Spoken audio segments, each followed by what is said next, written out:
Hello everyone, welcome to Leads Grade. So आज NMAT का first day था और काफ़ी बच्चे भी सोच रहे होंगे किस तरह का पेपर बना है, कहाँ कहाँ पे हमें फोकस करना चाहिए, जो जिस भी स्लॉट में आपका पेपर है। तो वही डिस्कशन करने आए हैं और मैं कंप्लीट डिटेल डिस्कशन करूंगा कि आपको किस तरह से प्रिपरेशन भी करनी चाहिए अभी की बाकी के दिनों में, है ना। और जैसे ईजी स्टूडेंट को मैंने काफ़ी लोगों को बताया कि 30 अक्टूबर के approximately you can fill the form, और उस समय आप मतलब दोगे तो बेटर रहेगा। 30 अक्टूबर के पास का स्लॉट, तो आपकी प्रिपरेशन भी अच्छी हो जाएगी, आपने इनफ मॉक भी दे दी होगे। तो स्टार्ट करते हैं हम लोग अपना फर्स्ट सेशन। अगर मैं बात करूं पहला, अगर तुम लॉजिकल रीजनिंग की बात करो, पार्ट की, जैसे जानते ही हो कि 36 क्वेश्चंस आए हैं और टाइम कितना है 40 मिनट का। 36 क्वेश्चन 40 मिनट।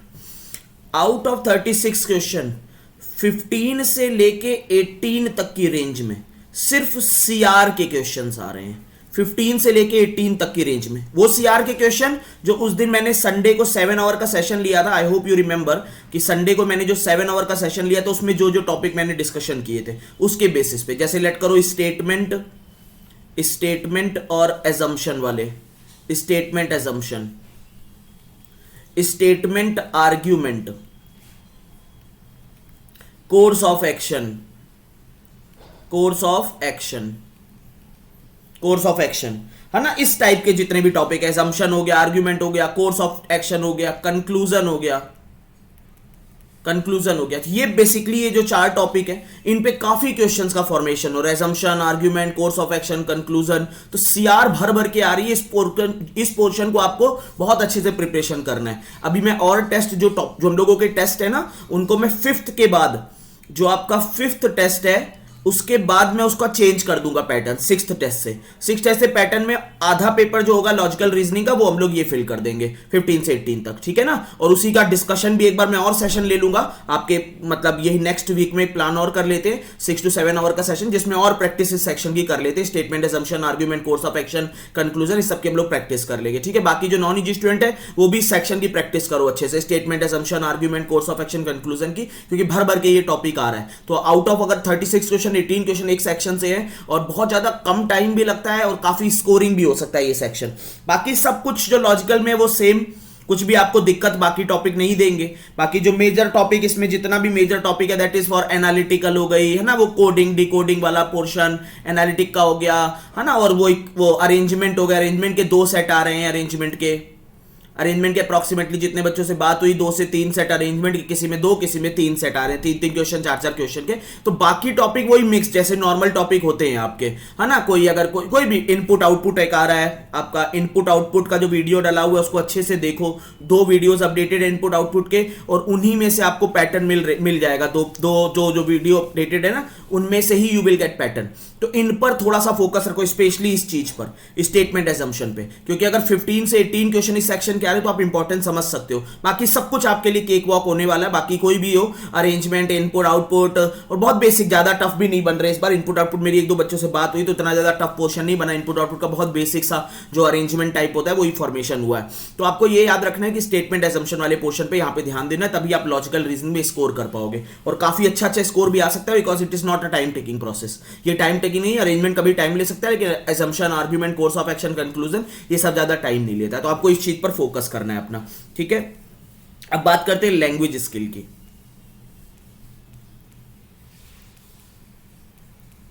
थोड़ा थोड़ा पैटर्न हर उसमें चेंज भी हो जाता है कभी कभी, किसी में कुछ थोड़ा बहुत, लेकिन जो नंबर ऑफ क्वेश्चन एलआर में आ रहे हैं वो 36 ही रहेंगे।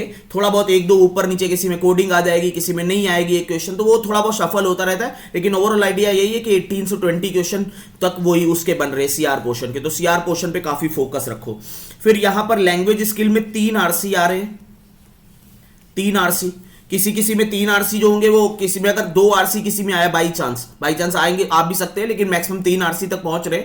और 3 आरसी जो होंगे वही अप्रॉक्सीमेटली 400 से 600 तक की रेंज में आ रहे हैं। जो उनकी लेंथ है 400 से 600 तक की रेंज में आ रहे हैं, और बहुत ज्यादा डायरेक्ट है आरसी में दिक्कत नहीं आनी चाहिए। अगर तुमने कैट की प्रिपरेशन करी हुई है तो आरसी में दिक्कत नहीं आएगी। कुछ इन्फ्लुएंस बेस भी आ रहे हैं, लेकिन आपको दिक्कत नहीं आएगी अगर आपने वो पोर्शन सही से आरसी का कैट वाला अगर पोर्शन कंप्लीट किया हुआ है तो आरसी में आपको दिक्कत नहीं आने वाली है। और इस बार के लिए एक अच्छी चीज हुई है, जितने बच्चों से भी मैंने बात करी है, कि वीए का पोर्शन जो है वो आरसी के मुकाबले जो है थोड़ा सा, जैसे लास्ट ईयर तक थोड़ा सा वीए का पोर्शन थोड़ा बेटर बनता था, लेकिन इस ईयर वीए का पोर्शन थोड़ा सा इजी आ रहा है। अब मे बी नेक्स्ट स्लॉट्स में थोड़ा सा डिफिकल्ट हो जाए तो नहीं कह सकते, बिकॉज 100% नहीं प्रेडिक्शन होता, कभी कभी थोड़ा सा वही डिफिकल्टी उसी अकॉर्डिंग स्केलिंग हो जाती है। लेकिन वीए का पोर्शन जितना सुनने में आ रहा है उतना ज्यादा डिफिकल्ट वीए का पोर्शन नहीं आ रहा है। जो एरर होती है ना वही सब पोर्शन, जैसे एरर हो गया है ना, सिनोनिम्स एंटोनिम्स हो गए,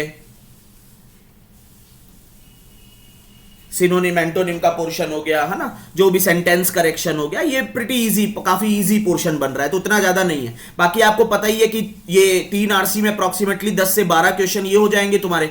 टोटल कितना हो रहा है, टोटल तुम्हारा अगर बात करें तो 36 क्वेश्चंस बन रहे हैं और 28 मिनट का पोर्शन है। 36 क्वेश्चन 28 मिनट का पोर्शन है, जहां पे 10 से 12 क्वेश्चन ये हो गए तुम्हारे, 4 से 5 पैरा जंबल्स आएंगे। फिर से वही चीज है कि पैरा जंबल्स काफी इजी आ रहे हैं पैरा जंबल्स, और जिन्होंने कैट की प्रिपरेशन करी हुई है विथ ऑप्शन पैरा जंबल्स में कोई दिक्कत होनी नहीं है। विथ ऑप्शंस ऐसा नहीं है कि आप पैरा जंबल्स ना सॉल्व कर पाओ। अगर आप कैट के लिए प्रिपरेशन कर रहे थे तो with option you can easily solve 4 to 5 para jumbles, तो उसमें ज्यादा दिक्कत नहीं है। तो ओवरऑल लैंग्वेज स्किल का जो पेपर इस बार आ रहा है काफी स्कोरिंग पेपर लग रहा है, और आप अच्छा स्कोर कर सकते हो लैंग्वेज स्किल में, है ना। हर बार स्कोरिंग रहता है, लेकिन इस बार थोड़ा सा वीए पोर्शन जितने अभी तक स्लॉट बन हो रहे हैं, तो जितने सुनने में आ रहा है कि वीए पोर्शन इजी बन रहा है, तो 4 से 5 पीजे बन रहे हैं ना। और किसी एक बच्चे ने बताया कि 6 पीजे थे। अब कभी कभी काउंटिंग थोड़ी सी बच्चों से भी वो हो जाती है, 100% नहीं याद रहता, तो हो सकता है 4 से 5 ही आप मान के चलो कि पीजे का फॉर्मेशन हो रहा है, ठीक है ना। और यहां पर किसी बच्चे को कोई बच्चा कह रहा है 800 प्लस पे भी बन रहे हैं, लेकिन वो ये कि ओवरऑल जो होगा, जो नॉर्मल बनता है ना आरसी का पोर्शन, वही है।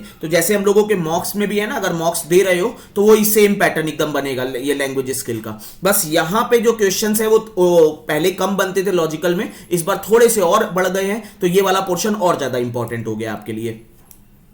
क्यूए के लिए जितना सुनने में आ रहा है कि ऑलमोस्ट जो लास्ट ईयर क्यूए थी उससे थोड़ी सी बेटर क्यूए बन रही है, लेकिन उसमें भी ऐसा है कि अगर आपने वही है कि अगर आपने कैट की प्रिपरेशन सही से करी हुई है तो आपके लिए क्यूए में बहुत ज्यादा कुछ सरप्राइज नहीं होगा। बस ये है कि हाँ, अब बाकी दो के मुकाबले क्यूए का स्कोर थोड़ा सा कम आता है, वो हर साल का सिनारियो रहता है, क्योंकि टाइम लिमिट और ऑल के कारण थोड़ा सा कहीं कहीं कोई क्वेश्चन लेंदी हो जाता है, तो वहां पर थोड़ा सा, जैसे 36 क्वेश्चन आएंगे एंड 52 मिनट्स मिल रहे हैं, तो समझ रहे हो कि इनफ टाइम है। जैसा ऑलमोस्ट कैट में टाइम तुम्हें मिलता है 2 मिनट का, यहाँ पे थोड़ा सा कम टाइम है, लेकिन कई क्वेश्चंस डायरेक्ट भी बन रहे हैं, है ना। जैसे वो कि जो आपको मेजर ध्यान देना है अलजबरा में, अलजबरा की काफी क्वेश्चंस का फॉर्मेशन होता है हर साल। इस पे अलजबरा में लॉग के क्वेश्चंस बनते हैं जो काफी इजी होते हैं, 2 से 3 लॉग के क्वेश्चंस बन रहे हैं, तो इन पर आपको फोकस रखना है कि 2 से 3 ये ना मिस हो। पीएनसी प्रोबेबिलिटी के बेसिक क्वेश्चंस, जो पीएनसी प्रोबेबिलिटी के हम लोगों ने क्लासेस में किए हुए, उनको एक बार रिवीजन जरूर करके जाना अच्छे से। पीएनसी प्रोबेबिलिटी के बेसिक सिलेक्शन के क्वेश्चंस कई तरह के बन रहे हैं, सिलेक्शन के क्वेश्चन।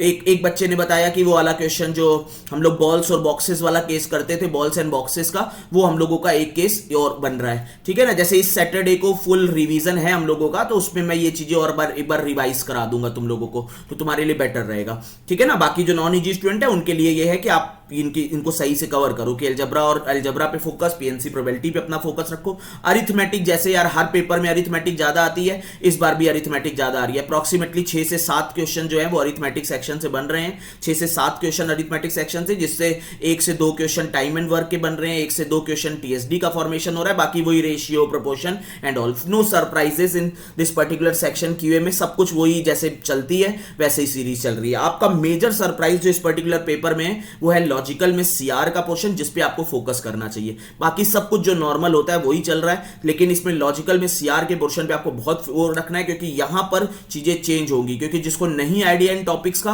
वो उतना अच्छा इस पे नहीं कर पाते, जिनको आइडिया है वो इस पे टाइम बचा सकते हैं और काफी अच्छा प्रिपरेशन कर सकते हैं। तो जब भी आपका वो हो, जब भी आपकी जिस समय भी आपका पेपर है, आप इन सेक्शन पे अच्छे से ध्यान रखो। जैसे मैंने कहा कि अगर जो टेस्ट सीरीज है उस टेस्ट सीरीज पर 5th के बाद मैं अपडेट करा दूंगा थोड़े और क्वेश्चन स्टेटमेंट एजम्पशन के, तो उन पर फोकस करना है आपको। स्टेटमेंट एजम्पशन के और ज्यादा क्वेश्चंस आपको सॉल्व करने हैं, ठीक है। चलो ओवर करते हैं, और कुछ मैं इनके टॉपिक टेस्ट भी डलवा दूंगा, इस स्टेटमेंट एजम्पशन के कुछ टॉपिक टेस्ट भी अपडेट करूंगा, जिससे कि आप इस पर फोकस कर पाओ, ठीक है। I hope you got the complete idea कि नो सरप्राइजेस इन वीए सेक्शन, थोड़ा सा इजी पेपर बन रहा है। क्यूए में कोई सरप्राइज नहीं है। 1 से अगर कभी पहले डिफिकल्टी से जरा से ऑलमोस्ट सेम ही डिफिकल्टी है, कुछ लोग जिनकी क्वांट अच्छी होती है ऑलमोस्ट सेम ही ऑलमोस्ट समझ लो कि लास्ट ईयर जो डिफिकल्टी आई थी वही डिफिकल्टी लेवल है। और ये स्पीड टेस्ट एक तरह से मान सकते हो, कहीं पे फंसना मत। एनमेट की स्ट्रेटजी एक ही आपको बनानी है क्योंकि होता क्या है एनमैट में कि कभी कभी शफलिंग जो होती है मे बी तुम्हारे में टफ हो जाए। शफलिंग टफ होने का मतलब ये है कि लेट करो तुम वीए पोर्शन कर रहे हो और वीए पोर्शन में तुम्हारे पहले ग्रामर आ रहा है, तुम जल्दी जल्दी करते हो, फिर एकदम से सरप्राइज आ गया, लास्ट का टाइम बचा है और एकदम से पैसेज आ गया या एकदम से पैराजंबल्स का कोई क्वेश्चन लेंदी बन गया। तो तुम्हें ये समझना होगा कि तुम्हें जल्दी जल्दी सॉल्विंग करनी है, उसमें रुकना नहीं है किसी भी पोजीशन पे, टाइम नहीं दे सकते, उतना टाइम नहीं है तुम्हारे पास। अगर वीए पोर्शन की भी बात करें कि बहुत कम ही टाइम मिल रहा है, 28 मिनट है, उसमें आरसी तुम्हें 3 आरसी भी निपटाने हैं ना, तो वही तुम्हें ध्यान रखना है कि अगर सिनोनिम्स एंटोनिम्स एससी ये सब पार्ट जितना जल्दी हो सके उतना जल्दी तुम्हें कंप्लीट करना है। क्यूए में भी यही चीज है कि किसी क्वेश्चन में अगर तुम्हें लग रहा है कि अटक रहे हो तो आगे बढ़ने का ट्राई करोगे, ऐसा नहीं कि वहीं फंसे रहो, है ना। तो आगे बढ़ने का ट्राई करो। एक्यूरेसी तो तुम्हें ऑब्वियस है, एडप्टिव टाइप में एक्यूरेसी की अपनी वैल्यू है, लेकिन उसके बाद ऐसा नहीं है कि तुम वो बिल्कुल ही उसमें फंसे रहो उसी क्वेश्चन पे और वहीं पे, तो कोई मतलब ही नहीं रहेगा उस एक्यूरेसी का। तो ट्राई यही करना है, जितनी फास्ट कर पाओगे उतनी ही स्कोर तुम्हारा इंप्रूवमेंट होगा यहाँ पर, ठीक है। और जैसे मैंने कहा कि लॉजिकल में स्टेटमेंट एजम्पशन एंड पे वर्क करो, ठीक है। बाकी अगर कोई टॉपिक किसी भी टॉपिक में दिक्कत आ रही है तो मुझे कमेंट सेक्शन बताओ, उस पर हम लोग वर्क करेंगे, उस पर हम लोग एक एक छोटे छोटे वीडियोज में ट्राई करूंगा कि अपडेट कर पाऊँ। चलो वर्क करते हैं। Thanks and happy learning and all the best for your paper.